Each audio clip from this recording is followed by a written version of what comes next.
Inna lillahi wa inna ilaihi raji'un. Inna lillahi wa inna ilaihi raji'un. Inna lillahi wa inna ilaihi raji'un. A yau Allah Yiwa wannan babban jarumi na masana'antar shirya fina-finai rasuwa, wanda mutane da yawa sun yi matuƙar mamakin rasuwar shi, wanda har wasu suke yin sabo suke cewa mutuwa dai ta juyo kan jaruman Kannywood. Wato jaruman Kannywood a yanzu su ne suke ta mutuwa ba wasu ba daban. Wannan jarumi ya yi matuƙar sanuwa a cikin masana'anta ta shirya fina-finai, musamman ma a cikin babban fim ɗin shi, ko mu ce a cikin babban fim ɗinsu mai suna a duniya, wanda babu amfanin mu faɗi sunan da ake kiran shi da shi a cikin fim ɗin. Amma dai wannan jarumi ne wanda mutane sun yi matuƙar jimamin rasuwarsa, wanda wasu jarumai daga ciki sun furta abin da ya yi silar rayuwarsa. Sai dai kafin nan bari mu zagaya wani gefe na daban.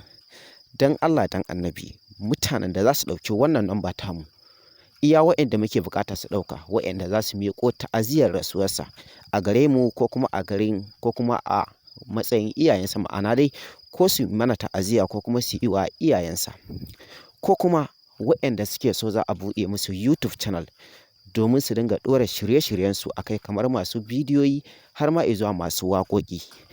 Sannan bugu da ƙari, ko kuma waɗanda za su ba da tallalluka domin a tallata musu hajojinsu a faɗin duniya, ko kuma waɗanda suke so za a yi musu waƙa, kowace irin waƙa in dai tana da yawo, ko mu ce in dai ana yin ta a faɗin duniya.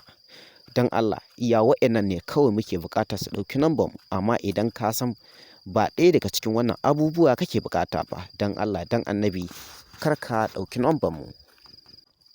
Wannan jarumi da kuke gani mai suna Abdulwahab, jarumi ne wanda ya sanu a cikin masana'antar shirya fina-finai. Duk da ya daɗe yana harkar fim, ba kowa ne ya san shi ba sai a cikin wannan babban fim mai suna a duniya. Wannan babban jarumi ya gamu ne da rasuwarsa, ko mu ce ya gamu da ajalinsa, inda wannan rashin lafiya ta kawo ƙarshen ajalinsa, inda wasu da yawa sun yi ta rarraba maganganun kan cewa ga asalin abin da ya kashe shi, ko kuma ga asalin rashin lafiyarsa. Wasu sun ce duka ne, ma'ana ana cikin fim ne aka yi mishi dukan da har sai da ya janyo salar rayuwarsa. Wasu kuma suka ce a'a, rashin lafiya ce kamar zazzaɓi, wasu kuma suka ce ciwon ciki ne, wasu kuma suka ce ciwon kai ne, wasu kuma suka ce lokaci ɗaya ne rashin lafiya ta kama shi, kafin ma a gano wace rashin lafiya ce ya faɗi ya mutu. Wasu kuma suka ce asiri ne mutane suka yi mishi, ma'ana dai yana doka wani rol ne domin an ga cewa zai sanu, har wani ya sa mishi hannu ya faɗi ya mutu. Wasu kuma suka ce ture ne aka yi mishi domin kawai an ga cewa tauraruwarsa za ta haska a faɗin duniya, har hakan ya zama silar rayuwarsa. To, wa iyazu billah, har yanzu ne mutane da yawa ba su samo asalin abin da ya kashe shi ba, amma mafi yawancin rinjayen mutane mun fi yarda da cewa rashin lafiya ce.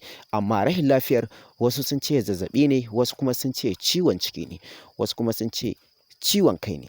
Nan ma dai maganganu sun rabu, amma mafi yawancin rinjaye sun fi yarda da cewa ciwon ciki ne. Rasuwar wannan babban jarumi rasuwa ce wacce ta yi matuƙar ɗaga mutane hankali, inda kowa da kowa ya san da cewa a ranar har gurin aiki ya fita, amma a lokaci ɗaya ya dawo. A lokacin da ya dawo, rashin lafiyarsa ta tashi, inda ba a farga ba sai ganin gawarsa akai. Wasu kuma sun ce bai ma fita ba, yana da shirin fita ne, rashin lafiyar tashi ta tashi ya faɗi ya mutu. Wasu kuma sun ce a'a, rashin lafiyar tashi ya daɗe yana rashin lafiyar, wanda har ma an je asibiti, a gadon asibiti ya mutu. Wasu kuma suka ce a'a, ba a je asibiti ba, a gida ya mutu. Wasu kuma suka ce a'a, an je asibiti an dawo gidan ne ya mutu. Wasu kuma suka ce a hanyar tafiyar asibitin ne ya rasu. Wasu kuma sukan ce a'a, an dawo ne daga asibitin a hanyar dawowa gida ya rasu. Mutane dai suna ta kame-kame, inda manya-manyan jarumai da yawa sun yi kuka a kan rashin hakan. Wasu kuma da yawa sun yi farin ciki, musamman waɗanda suka yi farin ciki. Tabbas da dukkan alamu, ko mu ce hukumar tace fina-finai, ko hukumar kula da haƙƙin fina-finai, ko kuma mu ce human rights wacce ma take kula da haƙƙin ɗan adam na duniya, tabbas ta shiga cikin wannan abu, inda ita da kanta ta yi matuƙar mamakin cewa akwai waɗanda suke farin ciki da rasuwar wannan bawan Allah. Domin wannan bawan Allah jarumi ne wanda yana da matuƙar farin jini a gurin mutane. Abdulwahabu mutum ne wanda na mutane, wanda baka isa ka ce wai ka san shi, wai ka miƙa mishi hannu, wai ya tsaya yana jama aji ko me ba. Kafin ma ka miƙa mishi hannu zai miƙa ma hannu.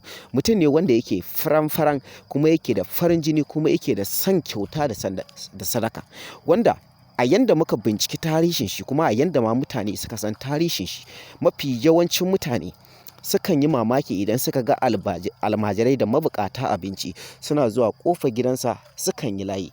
A lokacin kafin ya fara fim, wasu da yawa suka ce suna matuƙar mamaki da mutane suke zuwa gidansa suke karɓa abinci, domin me yasa yake ba su abinci kuma gashi yayi kalar ɗan daba. Ai maybe ko bokansa ne ya ce ya dinga bada abinci, ko kuma maybe malaminsa ne ya ce ya dinga bada abinci, wanda mutane da sun dinga faɗar baƙaƙen maganganu akan hakan, sai dai shi yakan yi ne don Allah domin annabi, wanda a lokacin har mutane